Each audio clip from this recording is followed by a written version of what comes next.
Bonjour, bienvenue sur Comment fait-on, je suis heureux de vous retrouver pour une nouvelle recette. Aujourd'hui nous allons réaliser ensemble une blanquette de poulet à la bière. Alors moi j'ai choisi de la bière brune pour donner un côté un petit peu plus ambré déjà à la sauce et puis un goût un petit peu particulier. Vous allez voir, c'est à la fois sucré et un petit peu, enfin c'est un petit peu particulier, c'est sucré et amer. Alors c'est un petit peu ces deux choses qui vont pas trop bien ensemble, mais franchement, essayez avec de la bière brune, vous allez voir, c'est super bon. En plus, c'est une recette toute simple à faire, donc je vous la conseille vivement. Donc juste avant, je vous donne les ingrédients et puis après, je vous explique comment faire cette délicieuse blanquette de poulet à la bière. Allez, c'est parti. Alors, les ingrédients pour une blanquette de poulet à la bière pour deux personnes. Alors, je vous l'avoue, c'est pour deux personnes qui mangent bien. Ce serait plutôt pour trois personnes, mais bon, comme ça, vous en aurez un petit peu plus, c'est pas plus mal.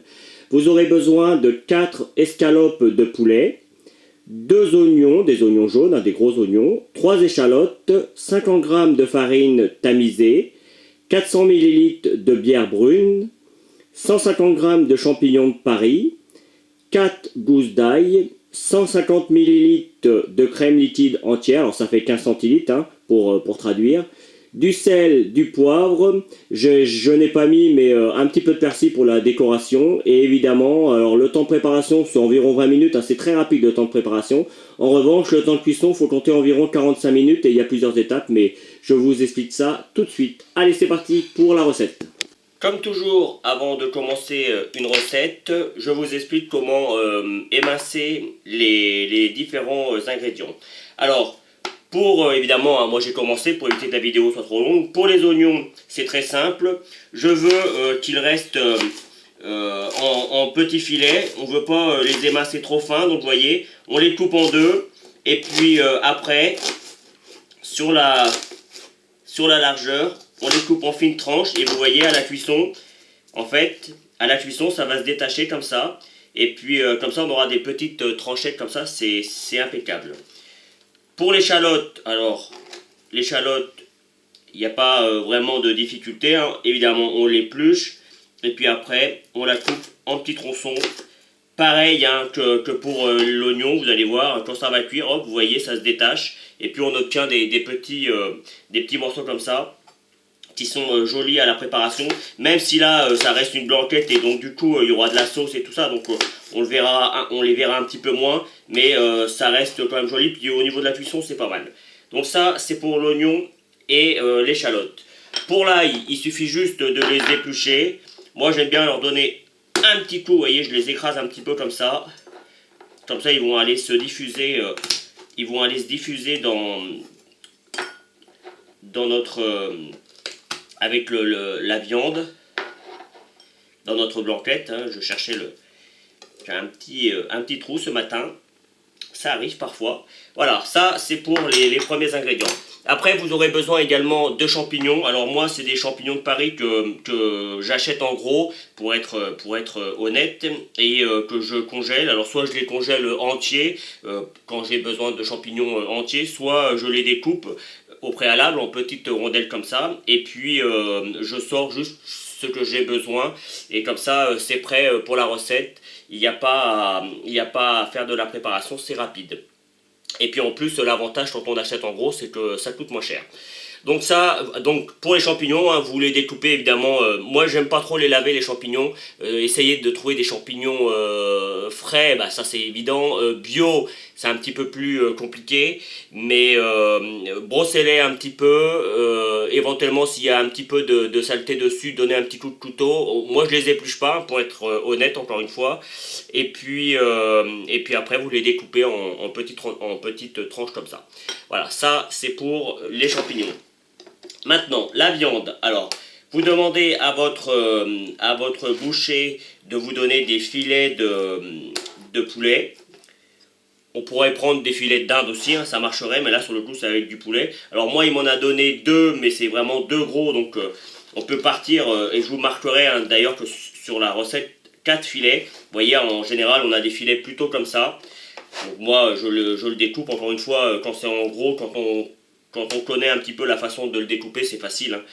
Donc une fois que vous avez vos filets, vous faites des morceaux quand même assez gros. ça reste une blanquette, hein, donc on veut quand même des morceaux qui se tiennent.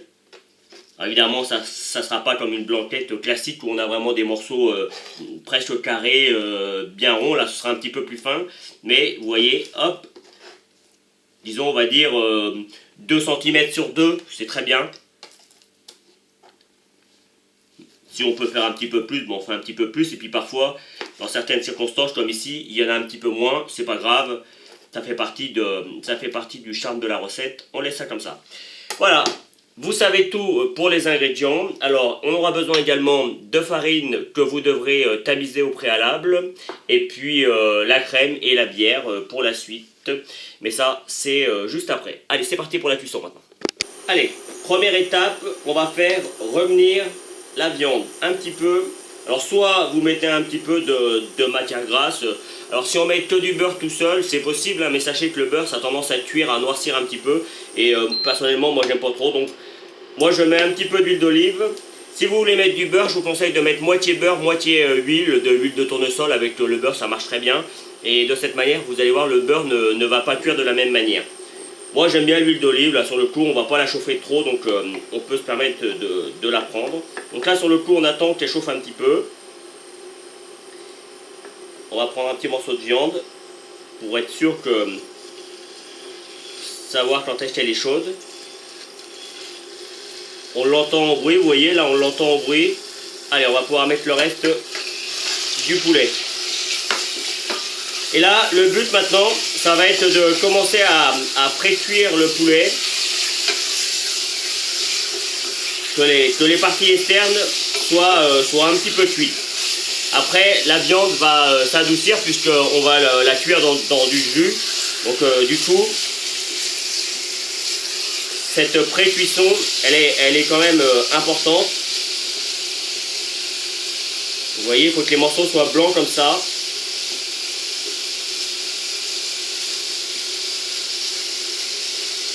Si on ne le fait pas maintenant et qu'on cuit, les morceaux ne seront pas de cette couleur.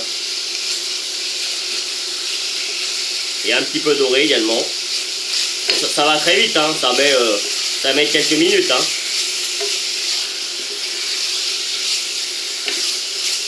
On prépare une assiette à côté de soi pour pouvoir enlever la viande quand celle-ci va être bien dorée.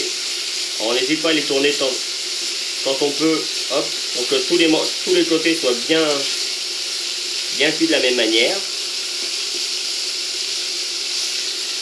Vous allez voir, c'est vraiment une recette, encore une fois, qui est toute simple. Ça ne demande pas vraiment beaucoup de préparation au départ. C'est pas une recette non plus très onéreuse. Donc c'est vraiment pour tout le monde. Et en plus, c'est très bon. Et les enfants vont adorer ça, parce qu'en général, ils aiment le poulet. Ils vont manger des légumes avec les champignons. Donc du coup,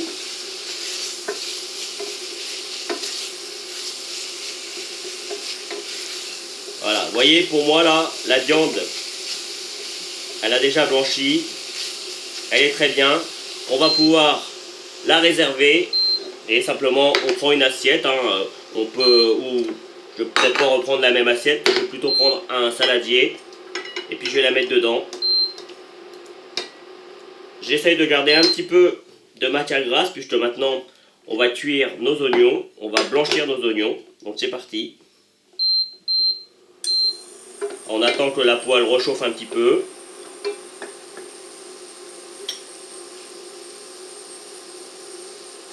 Et on va mettre les oignons et les échalotes. Et là c'est reparti. Le but est de les blanchir.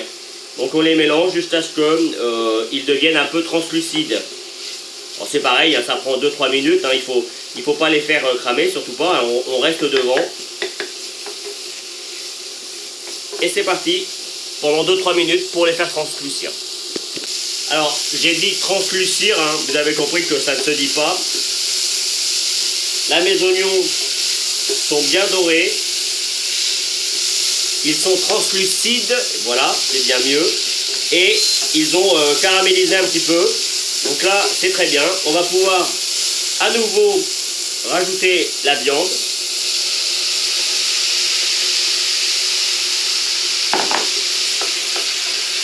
mélanger un petit peu. Si ça va trop vite, n'hésitez pas à baisser un peu le feu. On va y ajouter également la farine tamisée tout de suite. En fait, on va commencer à enrober un peu nos oignons. La farine va servir évidemment d'épaississant. Donc là, le but, c'est de vraiment en mettre un petit peu partout.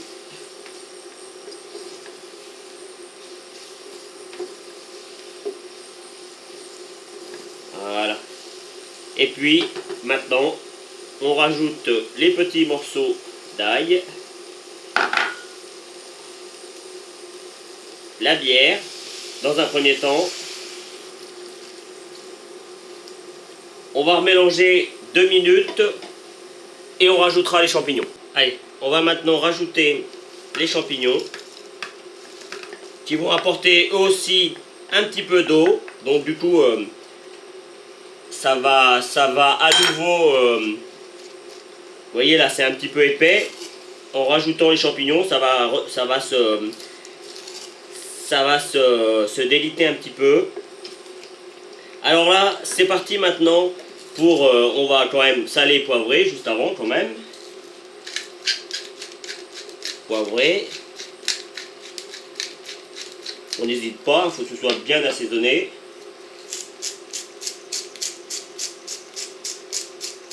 Le sel, on fait attention, il ne faut pas en manger trop. Bon, enfin, il faut quand même assaisonner ses plats, c'est important. Trop de sel, c'est pas bon. Pas assez, c'est pas bon non plus. Il faut mettre la bonne dose. Voilà. On mélange bien l'ensemble. Et c'est parti pour minimum 30 minutes de cuisson. Ça, c'est dans un premier temps. Après, on enlèvera la viande et on laissera encore réduire pour finir remettre l'ensemble et rajouter la crème fraîche. Et ce sera terminé. Enfin, la crème liquide ou de la crème fraîche, hein, les deux marchent très bien. Alors, tous les 5 minutes, on n'hésite pas à donner un petit coup, sinon ça peut accrocher un petit peu. On cuit à feu doux, hein, pas besoin pas besoin que ce soit rapide. Et surtout, on cuit à feu couvert. Donc moi, comme j'ai pas de couvercle, je prends juste une assiette, ça marche très bien. Allez, c'est parti pour vous. Au bout de 25 minutes, 30 minutes, vous voyez, ça commençait à réduire pas mal. Alors, j'ai mélangé régulièrement parce que je ne vous le cache pas, ça accroche. Donc il faut vraiment cuire à feu doux et mélanger régulièrement. Et vous pouvez remarquer également que j'ai changé de casserole, j'en ai pris une plus grande parce que une fois qu'on a couvert avec la bière, ça a tendance à déborder un petit peu. Donc prenez une casserole un petit peu plus grande. Donc là sur le coup, on va juste récupérer les morceaux de viande qui, vous voyez, sont quasiment cuits. Hein. Je dirais que les quelques minutes qu'on va les laisser avec la crème suffiront. Donc on récupère uniquement les morceaux de viande. Et on va laisser réduire après le jus encore 10-15 minutes. Mais ce coup-ci, on ne couvre pas. On laisse comme ça et évidemment on mélange régulièrement. Bien que ce ne soit pas le jus qui accroche. Hein, là sur le coup c'est plutôt la viande. Vous voyez, on a des beaux morceaux de viande. Ça va être joli à... Alors la présentation, j'allais dire ça va être joli à la présentation. Ça reste une blanquette. Hein. La blanquette, en général, ça se sert dans des petits ramequins. C'est d'ailleurs certainement comme ça que je vais vous le présenter. Après, s'il reste un morceau ou deux de viande, c'est pas une catastrophe non plus. Hop. Voilà, enfin vous avez compris le principe. Une fois que tous les morceaux de viande sont enlevés, on laisse encore réduire le jus. Rappelez-vous qu'on rajoute encore de la crème, donc ça rajoutera encore un petit peu de liquide. Donc on laisse réduire le jus encore 10-15 minutes. Je vous montrerai comment ça doit être. Et surtout, n'hésitez pas à mélanger pour éviter que ça accroche. Et surtout, on fait ça à feu doux. On arrive au moment où on doit mettre notre crème. Vous voyez, hein, ça a bien réduit. Quasiment, je dirais que ça réduit plus de la moitié. Donc là, c'est vraiment bien. Sachant qu'on va encore cuire un petit peu avec la crème. Donc on va rajouter notre crème. Alors moi c'est de la crème semi-épaisse hein, là sur le coup. Mais on pourrait prendre de la crème liquide, la même que celle qu'on utilise pour faire la crème chantilly. Ou de la crème fraîche tout simplement. Et on va venir mélanger tout ça pour obtenir une couleur un petit peu plus dans le ton de la blanquette. Même si on a une couleur un petit peu plus ambrée, hein, c'est normal puisqu'on a mis de la bière brune. C'est un petit peu le but. Hein. On ne cherche pas à avoir une blanquette classique. Hein. Et la bière brune va apporter un petit côté doux à la fois et amer. Enfin bref, c'est un petit peu particulier, je ne vous le cache pas, mais je peux vous garantir que c'est vraiment très très bon. Et là, avant de mettre la crème, j'y ai goûté pour voir l'assaisonnement et tout ça, et c'est déjà très très bon. Alors imaginez avec la crème en plus. Donc là, c'est parti pour réduire encore 2-3 minutes, hein, le temps que la crème chauffe et que, elle commence à s'évaporer également un petit peu. Et puis on rajoutera la viande. On laissera encore 2-3 minutes et ce sera terminé. Sachez que c'est quelque chose que vous pouvez préparer à l'avance, les mettre dans des petits ramequins comme moi je vais faire et les réchauffer après le soir. Au dernier moment, vous mettez ça au four dans un four chaud pendant 20-25 minutes et vous allez voir, ça va être super bon. Ça permet de faire des petits plats à l'avance. Ça se congèle aussi très bien. Pareil, hein, dans les petits ramequins, on attend évidemment que ça refroidisse avant de le mettre au congélateur. Ça permet d'en faire quand on est tout seul ou quand on est à deux. On peut faire ce genre de recette, comme ça vous en avez pour plusieurs fois. Vous arrivez un soir, vous êtes un petit peu débordé, même quand vous avez des enfants. Hop, vous sortez ça du congélateur, direct dans un four bien chaud, on laisse 25-30 minutes et vous allez voir, ça va être nickel. C'est l'avantage d'ailleurs avec ce genre de recettes. Bon, enfin, bien des recettes peuvent être congelées. Hein. Après, il ne faut pas les laisser au congélateur pendant des années, hein, évidemment. Quand on a laissé quelque chose un mois au congélateur, c'est déjà presque trop. Mais si vous préparez ça pour la semaine, ça va très bien.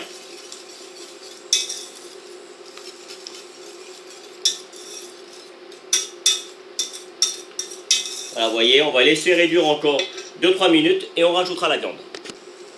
Vous voyez, tout recommence à cuire bien comme il faut. C'est le moment que je vais choisir pour ajouter ma viande qui est encore chaude. Hein. Et là, on va la rajouter pour le final. Et on va mélanger tranquillement pendant encore 2-3 minutes jusqu'à ce que tout soit à nouveau bien chaud. Et la recette sera terminée. Une fois que tout ça se sera fait, j'aurai plus qu'à mettre ça dans des petites cassolettes comme ça. Et puis je vous les présenterai de cette manière. Encore une fois, surtout lorsque l'on a mis la crème, on n'arrête pas de mélanger. C'est important parce que la crème, ça a tendance également à accrocher. Alors, juste pour info, moi j'ai fait ça dans une casserole. Mais évidemment, si vous avez, une casserole spéciale pour faire les blanquettes, quelque chose avec un fond un petit peu plus épais que mes casseroles, ça tiendra mieux la chaleur et ça évitera de prendre trop au fond comme ça le fait avec la casserole. Alors sur le coup avec la casserole c'est pas un problème, hein, il suffit juste d'être devant et puis de mélanger régulièrement et on n'a plus le problème de la prise au fond. Mais bon, si vous avez si vous faites de la blanquette classique, eh bien faites la blanquette de poulet avec la même casserole. Voilà, ça c'était le petit truc. Vous voyez là, ça va être quasiment bon, encore 2 minutes et je l'éteins. Et voici comment je le présenterai, comme je vous le disais, dans une petite cassolette. On met bien en évidence les morceaux de poulet, on met la sauce en dessous et puis dessus j'ai mis un petit peu de persil ciselé, frais hein, évidemment. Donc voilà, c'est beau, c'est bon et je vous garantis que une fois qu'on a commencé à le manger, on n'a qu'une envie, c'est de le finir. Voilà, j'espère que cette nouvelle recette vous plaira. En tout cas, moi j'ai pris beaucoup de plaisir à la réaliser. Juste après, vous retrouverez le lien qui va vous permettre de vous abonner. Le lien qui va vous permettre d'aller sur mon site www.commentfaiton.com où vous retrouverez toutes les recettes que j'ai pu faire, que ce soit de la pâtisserie, de la cuisine, de la viennoiserie, enfin toutes les recettes. Et puis je vous donnerai 2 autres recettes à base de poulet. Voilà, à bientôt sur Comment fait-on. Vous pouvez vous abonner maintenant soit ici dans le coin. Allez sur mon site internet où vous retrouverez toutes mes recettes et puis consultez les 2 vidéos qu'il y a ici qui correspondent à des vidéos que soit je vous ai données dans la recette, soit qui correspondent à la recette en question. A bientôt sur Comment fait-on.